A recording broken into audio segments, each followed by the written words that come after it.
Don't call it maturity if all you've learned is how to stay silent so others can keep writing your life for you. Women are taught to be agreeable, to be understanding, to be everything that makes other people comfortable. But no one warns them that this slow obedience becomes a quiet form of self-erasure.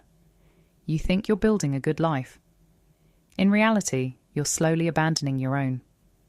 And here's the truth. Most people will never tell you. The exhaustion you feel isn't because life is hard.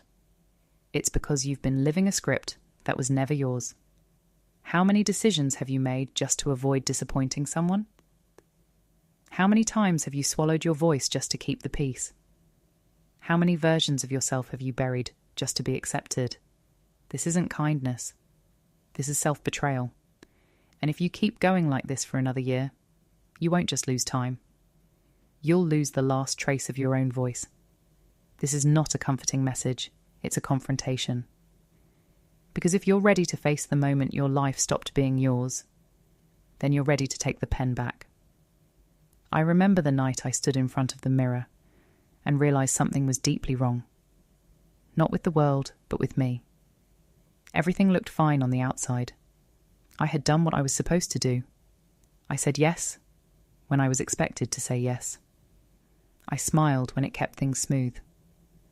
I stayed when leaving would have made me look selfish. From the outside, it looked like stability, like maturity, like I had my life together. But inside, something was quietly decaying. It wasn't loud. It wasn't dramatic. It was subtle, like a slow rot. A kind of emptiness that doesn't scream but lingers. I couldn't name it at first. I just knew that every morning felt heavier than it should, and every decision felt like I was asking for permission from people who weren't even in the room. And that's when it hit me. No one had actually taken control of my life. I had handed it over. I had traded my voice for approval. I had traded my truth for comfort. I had traded my identity for belonging. And the worst part, I called it love. I called it being a good daughter, a good partner, a good person. I wrapped my self-betrayal in beautiful words, so I wouldn't have to face what it really was. But the body knows. It shows up in the exhaustion you can't explain. The irritation that leaks out in the wrong moments. The quiet resentment toward people who never actually forced you to stay small. They just benefited from it. And the breaking point doesn't come all at once. It comes in a moment so ordinary you almost miss it. For me, it was a simple question that refused to go away.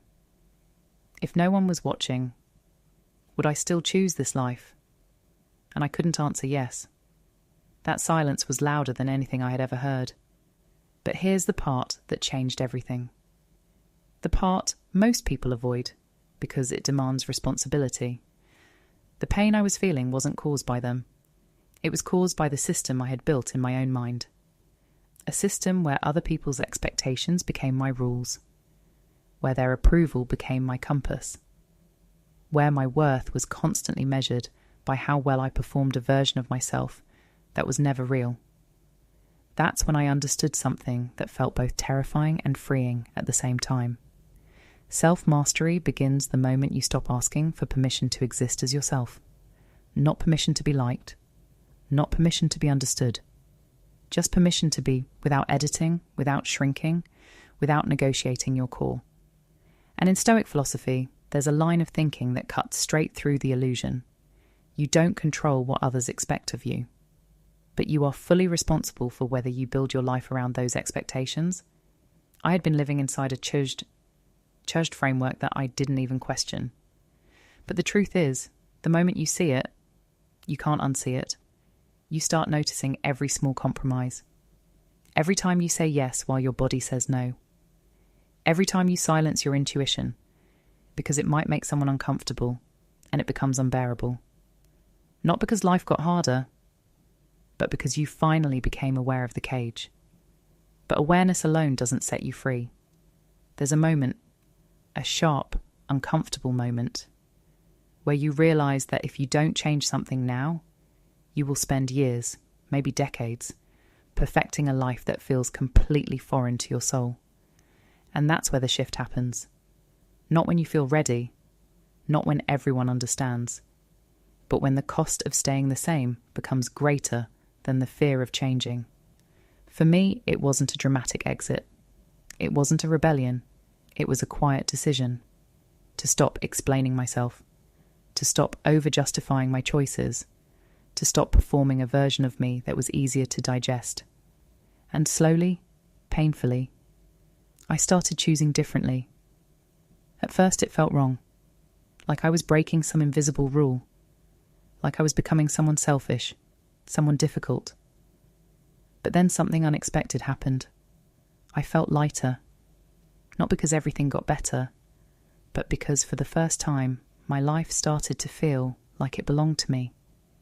And if you see yourself anywhere in this story, if something in you is tightening right now because it feels too familiar, then you already know this isn't just a story, it's a mirror. Now you have a choice. Not tomorrow. Not when things feel easier. Now. Because the truth is, no one is coming to hand your life back to you. No one is going to wake up one day and say, you know what, you should stop shrinking. You should start living for yourself. The world benefits from your silence. It rewards your compliance.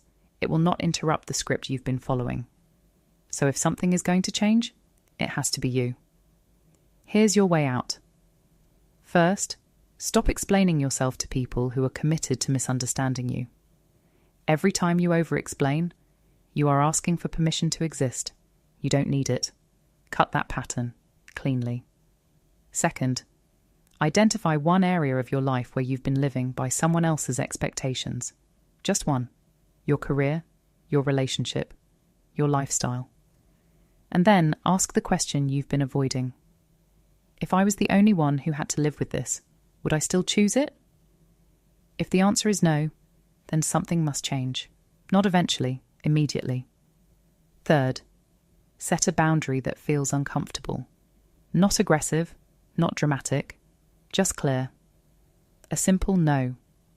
A refusal to participate in something that violates your internal truth. That single act will feel like breaking a chain you didn't even realize was wrapped around you. Fourth, spend time alone without distraction.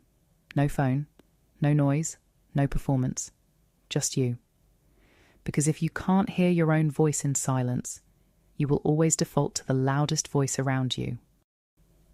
And finally, do one symbolic act that marks the end of the old version of you. It doesn't have to be big, but it has to be intentional.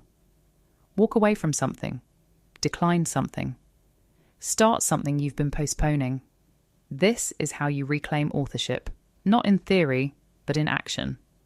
Because this is the line you need to understand. You are not here to be approved.